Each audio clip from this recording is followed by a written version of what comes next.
Sisterhood Above All. The power shift in Dune Prophecy has been as swift as the currents of Caladan, and to call that exciting television would be an understatement. The pacing of the series has been excellent so far, with each episode ending on a cliffhanger that makes you keep coming back for more. We're pretty sure a 6-episode run isn't going to feel like it's enough by the time we're done with the series, but for now, all eyes are on episode 3. The preview for the episode, titled Sisterhood Above All, tells us that flashbacks are on the way, and maybe we'll finally understand what truly motivates the Mother Superior. I mean, the hints are there for us to see, plain as day, but we still need her to spell it out. And it looks like the next episode will do just that, because its preview shows us Valya and Tula, the Harkonnens' ice-covered home of Lankiveil, and Mark Addy returning to an HBO property. Episode 3 is clearly going to be a major turning point in Dune Prophecy, so in this video, we'll be going over our major predictions for it, based on the preview and beyond. So spoiler alert, because trust us, there are going to be a lot of those in this video. Before we go into our explanation, we have a very small request. If you like our content, please support us by subscribing to our channel. This is a small click for you, but for us it means a lot. Thank you. Let's begin. The Sisterhood in Disarray.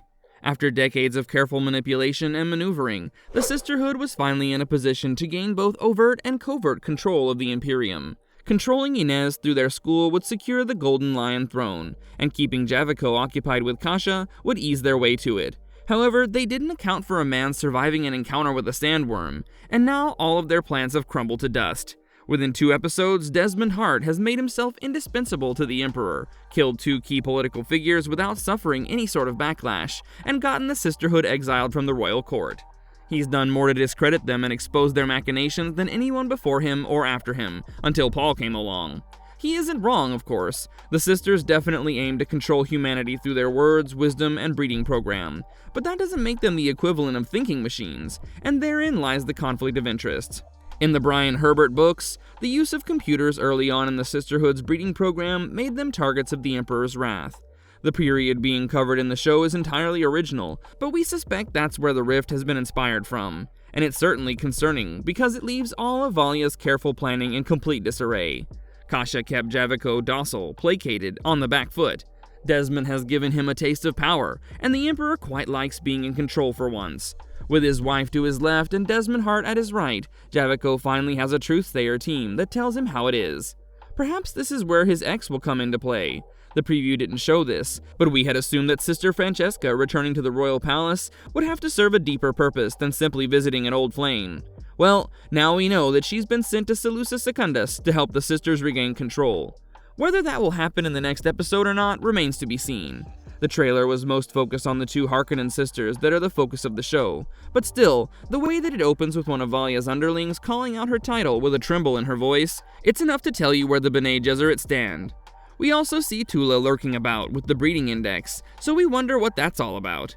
Re-establishing control over the Emperor and the Golden Lion throne is going to be extremely difficult for the Sisterhood, now that they've been exposed so thoroughly, but the episode title tells you everything you need to know: Sisterhood Above All. Despite losing her grip over the Emperor, Valya has put several other pieces on the board that she can use to her advantage. For starters, she's delivered her star pupil to Princess Inez so that she may fill the void that Kasha left behind. Theodosia's true mission is to ensure Inez accompanies her to Wallach 9 and becomes a full Bene Gesserit sister by the time all is said and done. One of her spies, Sister Michaela, is aiding a rebellion against the Emperor, which she plans to expose to regain her standing with him as a trusted ally. She's doing everything she can to keep Raquela's dream alive, but like a turtle-loving man once wrote, to go forward you must go back. For the Sisterhood to move beyond their troubles, they need to return to their roots, and it looks like Valya Harkonnen will be doing just that in the next episode. Return to a distant home and the real history of Valya and Tula. Everything about the episode 3 preview changes once Valya Harkonnen says that it's time to go home. Now, to be clear, she never specifies who she's saying this to, so we aren't 100% sure she said it about herself, but we're pretty confident nonetheless. This confidence stems from the fact that the preview shows us several flashback scenes to a time when Valya and Tula were still young. You can see young Valya walking past a whaling farm, which is the primary source of income for House Harkonnen of Lankiveil. The Beyondax whales native to the planet are also the producers of some of the finest fur in the Imperium. Though Villeneuve's film had her dress in a lot of chainmail-inspired clothes, Princess Irulan in the novels had many dresses made out of Beyondax whale fur. We see a brief dinner scene where Valia says they should be leading the Imperium, and another where her and Tula visit a memorial shrine. This shrine is presumably dedicated to every fallen Harkonnen, especially the disgraced ones, because they form the backbone of this whole story. In the novels, Valia was a Harkonnen hardliner, so staunch in her opposition to the Atreides that even when they genuinely wanted to help or were not involved in plots against them, she wouldn't believe it. From the beginning, she had been so embittered by her family's fall from grace that she took it upon herself to restore its glory. Because House Harkonnen could have been the ruling family of the Imperium 10,000 years before Baron Vladimir's plot to seize the throne came to life, it didn't because of an Atreides. The first Padishah Emperor of the known universe, Fakon Carino, took that title from the name of the planet where the thinking machines were defeated. Before that, he was called Fakon Butler, and he was related to none other than the disgraced Harkonnen himself, Albjerd the Exiled. Albjerd had been declared a traitor and marginalized by the authorities in charge of the Butlerian Jihad because he went against direct orders from his superior officer to save human lives. Just before the final battle kicked off, the other thinking machines tried slowing the army of the Jihad by deploying 2 million humans into the orbit of Corran and rigging their space pods with explosives. They threatened that should the Jihadi's fleet attempt a crossing, they'd blow up every human being inside those pods to Kingdom Come. And in a moment that will feel unfamiliar to our audiences, a Harkonnen actually tried saving lives. Albjerd Harkonnen was in staunch opposition to this decision of the League of Nobles, and when he couldn't dissuade his commander, Vorian Atreides, from sacrificing all those people for the good of the cause, he knew that he had to take matters into his own hands. Albjerd disabled the ship's weaponry, which is a blatant act of treason, and Vorian proclaimed that he spat on the Harkonnen name for eternity. Valia is talking about avenging this very slight in the trailers, but her family seems to have different ideas. Her uncle Mivgini in particular blames Valia for their stained honor instead of Vorian, because to him, she's nothing but a witch. Thou shalt not suffer to live a witch. It's a commandment buried deep within the human psyche thanks to the Orange Catholic Bible. But look at it another way and you realize that in truth, he hates his niece for a simpler reason. She nearly brought war to their doorstep. There are many scenes of Valya and Tula in their youth in the preview, but the two that matter the most are the ones where we see Valya administer the Rosak drug to herself, and the one where we see Tula riding a horse with a man, before presumably riding him. These two moments are important because they come straight out of the novels. In the Brian Herbert books, Valya was supposed to unlock her mind alongside Sister Dorothea, but instead she chooses to delay it.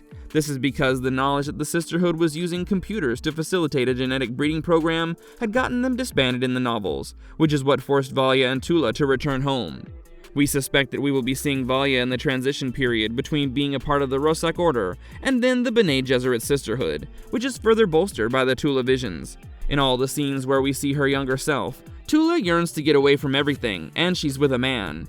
Now, we can't be entirely sure, but this man is most likely Ori Atreides, the person Tula married and then murdered on her wedding night because it was Valya's command. Tula certainly has plenty of reasons to feel guilt and remorse, especially after what she put Leela through. But if she thought that was bad, she doesn't even know the half of what's coming for her.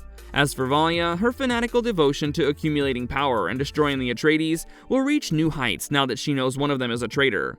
We suspect that's why she will go home if she does in the next episode, to get her relative Harrow to make a play to discredit them. In the novels, Valya and Tula return to Lankiveil twice before permanently relocating to Wallach 9 with Mother Rakella, but we think that both of those breaks are going to be merged into one. The history of House Harkonnen will be an extremely important aspect of the next episode, which brings us to our final prediction. Resurrection attempt. The Spice Pod and Space Guild introduction. The key to the reckoning is one born twice, once in blood and once in spice. These were the words that Sister Rakella imparted upon her students as a warning about who would cause their reckoning. Now, we know that prescience can be unlocked by substances other than spice, but Rakella specifying spice must have been what made Tula desperate to save Leela. It looks like the girl is still alive on a physical level, but mentally and emotionally she's far gone. Tula toys with a beaker filled with spice water as she contemplates whether to continue her sister's plan or not, but she better decide quick, because there won't be much time in her hands to save Leela and maintain school discipline. Given the fact that she's decided to use the universe's most important resource to save her pupil, Tula clearly understands the stakes involved. But does she know how lucky Leela is to just slip into a coma? She could have been killed just as easily, and we're afraid that she might just die yet. Despite her best efforts, it appears as though Tula's spice drink will fail to resurrect Leela, which, by the way, highly unexpected and highly unethical. But then Leela's body incubated within a gas chamber that constantly pours in melange, and that opens up different exciting avenues. Such pods are usually used by the navigators of the Spacing Guild, who have become so reliant on spice for navigating folded space that it has changed their entire form of existence. If spice is the key to the rebirth, then maybe shocking Leela's system with the spice will shock her into waking up and finish what Raquella started saying last episode. Tyr Arafel will be unleashed upon the Sisterhood by a holy tyrant, and right now, Emperor Javico looks like a viable candidate for the same. He had declared himself a non-believer when Desmond Hart asked him about it, but now he might just pray with sincerity. He wished that the Richize problem went away, and Desmond ensured that it did. He has proof of the divine now, and he's going to use it to intimidate those who presume to throw mud in his face, starting with the sisters. If Javico falls out of their hands entirely, then the sisters will need to find different ways to consolidate their power, which is where the Spacing Guild comes in. In the main timeline, the Guild and the sisters were silent partners in Kaom, which was basically like a galaxy-wide MNC. The navigators of the former live well past their natural lifespan, so you tell us why Tula thinks spice will work. We can sense already that it won't, and she'll be forced to live with the knowledge that she killed her self-professed daughter. But hey, that's a problem for another video, because... Marvelous verdict. That's all we've got with this one. Let us know your thoughts on what to expect from episode 3 of Dune Prophecy. We think it, like episode 2, will answer some questions, but then leave plenty in the dark. But that's just how much we like our larger-than-life characters. So if you're done with the video and done commenting, don't forget to like, share, and subscribe to stay updated. And if you liked our content, don't forget to leave a like and subscribe to us if you haven't already. Have a good one and be safe. Thanks, everyone!